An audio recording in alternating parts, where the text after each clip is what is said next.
일본의 그 독도 공세가 되게 강화됐습니다. 예, 예. 예. 그 독도 문제도 정말 심각한 것이 우리가 그 독도 문제는 항상 있어 왔지만 이 정부 들어서 더 우려가 되는 거는 아시다시피 그래도 이때까지 역대 정부는 우리 대한민국 정부는 일본이 무슨 이제 독도의 이제 다케시마의 날이니 뭐 그다음에 우리나라가 뭐 훈련하거나 혹은 그 독도와 관련된 일을 할 때마다 일본 정부가 공식적인 차원으로 반발하는 공식 코멘트를 한다든지 이렇게 할 때마다 우리가 그 즉각 대응하고 오히려 이렇게 반격도 하고 했는데 지금 정부 들어서는 그게 없어져 버렸어요. 네.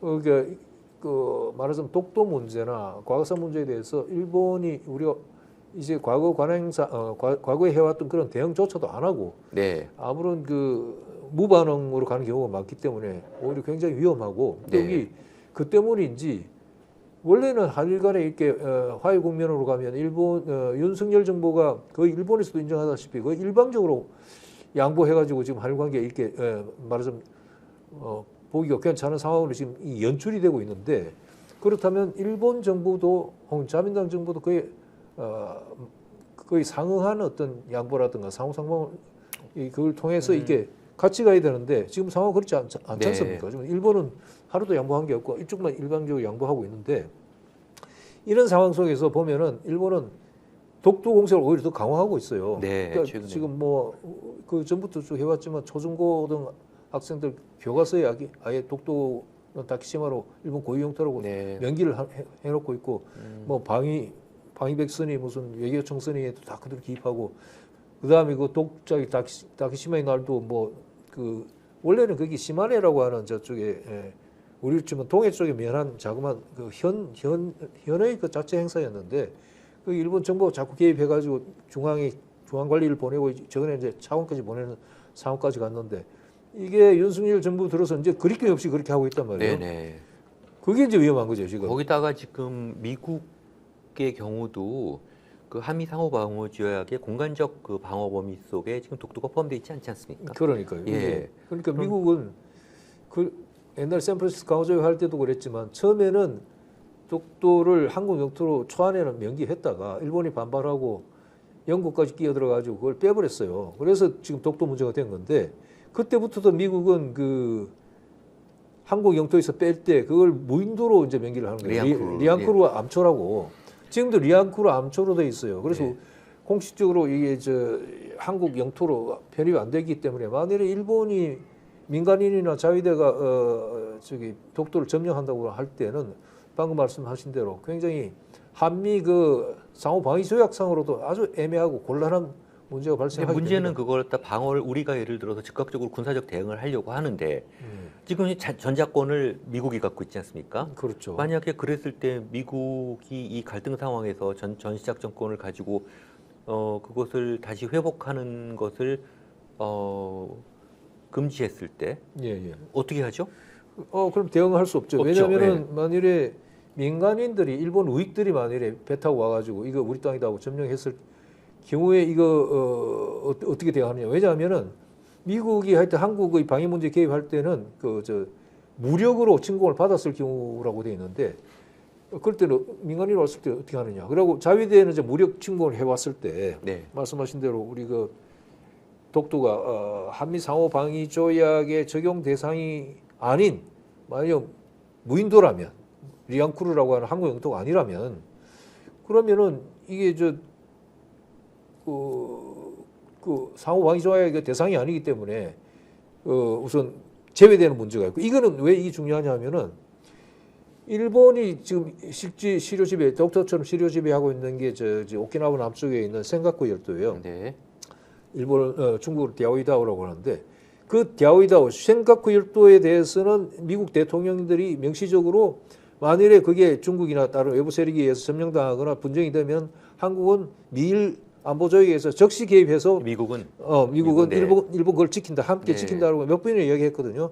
바이든도 그렇게 얘기했고 오바마도 얘기했어요. 근데 똑같은 상황이에요. 독도를 만약 일본이 그렇게 했을 경우에 미국은 아무런 거 없어요. 입 다물고 있고 그러니까요. 이게 그러니까 이 전시작전 통제권의 경우도 만일에 미국이 이 자위대가 들어왔을 때 자위대가 무력으로 독도를 침공했을 때 이거를 미국이 데프콘 3인가에서 올려가지고 전시 상황으로 상황 규정해버리면은 미- 작전권을 미국이 갖고 있기 때문에 한미연합 사령관이 갖고 있는 거죠. 그렇죠. 미국 국장군이. 네. 만일에 그럴 경우에 한미연합 사령관이자 주한미군 사령관이 이거 작전권을 우리에게 얘기했다. 네. 근데 일본 저렇게 오는 거는 다 대한민국 방위를 위해서 오는 것이니까 한국군 동원하지 마라. 네. 스톱해라. 스톱해라 하면은 못하잖아요. 하면은 그러니까 우리는 지금 꼼짝 못하는 거죠. 전시작전 통제권이 북한에 대한 대응뿐만 아니라 지금 일본하고의 문제에서도 굉장히 지금 그렇죠. 우리한테 어떤 그 악수로 지금 존재하고 있는 거 아닙니까? 맞습니다. 그래서 진원 씨도 이좀 조승열 외교부 전문 같은 경우에는 뭐 그거 빨리 찾아와야 되고 전시작전 통제권 전작권은 찾아와야죠. 그건 예, 조성열 그다음- 박사님만의 말씀은 아니고요. 물론이죠. 저도 마찬가지고요. 그다음에 이 지금 독도에서 사실은 그 비행장을 만들고 있거든요. 비행장을 이게 그 해안 산을 하나 허물어뜨려 가지고 이렇게 메우고 이렇게 울릉도에서요. 울릉도에서 하고 있어요. 네네, 그런데 울릉도, 지금 독도가 그게 아니라. 예정돼 있는 게 활주기가 1,200m예요. 폭이 네네. 36m고. 예. 그리고 말하자면 중소형 비행기가 이제 순전히 이제 민간용이죠. 네. 그 울릉도가 워낙 그 격리가 돼 있다 보니까 배로가 네. 몇 시간씩 걸리니까 비행기로 이제 그 하게 한다는 건데 지금 모두 지금 상황을 보면은 조승일 박사도 그랬지만 기와하는 거 그 활주로를 한 2,000m까지 높이고 전투기가 왜냐면은 전투기 이착륙이 가능한 게 이제 2,000m라고 하니까 왜냐하면 일본이 지금 가장 독도에서 가까운 그 오키섬이라는 게 있어요. 네네. 오키섬이 그 비행장이 그 2,000m급이에요. 네. 활주로가. 그러니까 일본은 그런 2,000m급 활주로를 가진 비행장이 한 60개나 된답니다. 네. 근데 우리는 뭐 거의 없거든요. 그러니까 그리고 지금 예. 그 강릉에는 2,000m 넘는 게 있지만은 이제 그 민공 같이 쓰는 건데 네. 그 강릉에서 뜨면은 오키섬에서 뜨는 비행기 따라잡을 수가 없어요. 왜냐면 네네. 그쪽이 더 가까워요. 강릉에서 네. 가면은. 근데 울릉도에서 하면은 더 우리가 더 가깝고. 가깝죠. 근데 네. 그렇게 하면은 네. 하려면은 그 공항 자체를 더 확장해라 하는 요구가 있는 그렇죠. 거죠. 예. 예전에는 이것이 우리 정부는 그 확장하고 하면 일본이 괜히 신경 거슬려 가지고 네.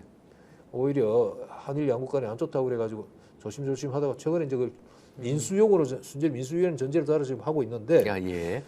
일본이 지금 저런 식으로 나간다면은 네. 그거 뭐 그렇게 지시할 필요가 뭐 불안하죠. 있냐? 아이 내놓고 해라. 네, 맞아요. 그거죠. 맞습니다. 이 독도라는 게 사실은 그냥 한 섬이 아니라 우리 주권의 상징 예, 아니겠습니까? 맞습니다. 정말 예전에도 한번 그런 문구를 봤지만 그들의 야욕이 비단 독도가 작은 섬 독도에 한정되겠습니까? 저는 그게 와닿았어요. 예, 어렸을 예. 때 본 거지만 예. 독도는 대륙 진출의 교두보고 가장 중요한 것이 한반도 아니겠습니까? 예, 예. 그래서 우리를 침략을 한 건데 지금도 독도를 수호를 하지 못한다는 건 한반도 전체가 위험해진다는 얘기가 독도가 되는데 굉장히 중요한 게요. 굉장히 중요합니다. 이게 저번에 우리 한번 이야기한 적이 있었는데 말하자면 미국이 그 남북 미주, 북아메리카, 남아메리카로 거의 통합적으로 지배하게 된 가장 중요한 고리 중에 하나가 카리브해라고 하는 네네. 쿠바가 있는 그 카리브해를 장악한 것이고 그거를 미서 전쟁 1898년에 미국 스페인 전쟁에서 뺏은 거거든요. 네네. 필리핀 괌하고 같이 그래가지고 이제 그 카리브해를 지배한 것이 이제 미국이 말하는 제국주의 국가로 등장하게 되는 중요한 계기가 되는데 지금 중국이 남중국 해를 그렇게 집착하는 이유도 그 미국이 카리브해에 대한 집착하고 똑같다는 거예요. 그렇겠죠. 그런데 그렇겠죠.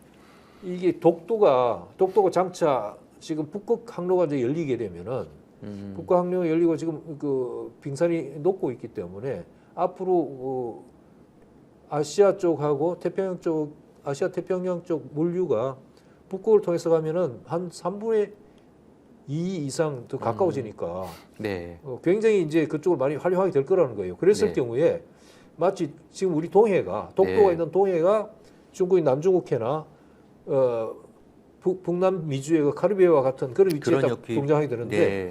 그 한중간에 말하자면 그 한중에 독도가 딱 앉아 있어요. 네네. 울릉도가. 중간에 예. 그러니까 독도를 장악하는 쪽이 옛날에 1904년에서 1905년에 레일 전쟁 때 일본이 독도를 선점하고 거기에다가 그 뭡니까 이거 군사시설 해가지고 러시아 발틱 함대를 격파하는데 중요한 그 기지를 이용했거든요. 네. 이제 그때 사실 이용하고 바로 그걸 시마네 형이 우리 땅이다 하고 이제 그때부터 주장하기 시작한 건데 어쨌든 그만큼 독도가 그런 군사 안보 측면에서도 굉장히 중요하고 그다음에 앞으로 물류 변화를 예상한다면은 그 굉장히 중요한 그 말씀 그 루트 해상 루트의 네. 그 요충지거든요. 야, 그렇죠. 지금 그래서 그런 면에서 일본이 지금 독도의 문제에 집착하는 주요 이유 중에 하나도 저는 거기에 있다고 네, 봅니다. 그게 맞습니다. 그러니까 우리가 그걸 제대로 하지 않으면은 네. 지금 독도가 일본 영해를 만일에 된다 그러면 울릉도하고 독도 사이에 영해선이 꺼지고 그 오른쪽은 전부 다 일본 영해 돼버려요. 야, 그러면 그 이제 국제법상 영해는 아니고 그 아니, 그렇죠. 이제 딜리미테이션 그거는 이제 공식적으로 이제 영해라는 거는 그런데 이제 섬이 발행하는 12해리를 제가 조금 그러니까요. 그걸 얘기하는데 아니 그렇기 때문에 이제 그런 문제가 아니고 네.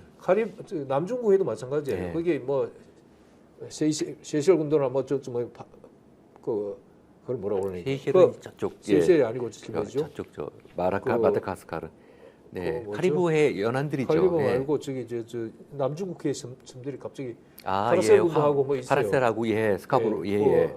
네. 갑자기 난사군도 그다음 서사군도 남사군도, 스사군도 있잖아요. 네네. 거기에 있는 그 조그만 섬들을 그것도 음. 암초 같은 섬들을 그 중국이 장악하고 네. 거기다가 막 모래 깔고 해가지고 구세기지를 만드는 이유가 예, 예. 그것만으로는 그 영해 얼마 안 되지. 만약에 맞습니다. 자기 영토로 하더라도. 네네. 근데 그 섬들을 장악하면 예. 그 일대가 자기 영해랑 그럼요. 사실 마찬가지가 중요한- 되는 거예요. 예, 그래서 근데 예. 독도도 그런 의미에서 만약에 예. 독도와 울릉도 사이에 영해선이 꺼진다면은 오른쪽에 있는 게 전부 다 이제 공식적으로 일본 영해는 안 되지만 예. 그러나 사실상 일본이 마음대로 이용할 수 있는 일본 것이 예, 되는 거죠. 예, 예. 그래서 그렇기 때문에 그 네네. 독도라고 하는 게 전략적 가치가 굉장히 큰 거죠. 네네. 네. 아, 요거는 좀 시청자 여러분께 제가 이제 법은 사실 독립변수거든요. 그래서 영해의 개념들이 국제법상으로 섬이 발행하는 이제 그 12해리, 섬에서 12해리까지가 이제 그 유엔 해양법 협약에 나와 있는 이제 그 영해의 개념이고요. 지금 말씀하신 건 이제 독도와 울릉도 사이에 해양 경계선이 그어질 경우에 독도를 주변으로 한 수역이 일본의 영해양권에 들어간다. 이제 그렇게 얘기를 할 수가 있습니다. 이제 예전에 다른 얘기지만은 뭐 NLL 문제도 그렇고 영해의 개념을 잘못 이해하다 보니까 조금 그 전체적인 구도를 좀 오해하는 경우가 있어서 제가 잠깐 좀 그거는 부연 설명을 드렸고요.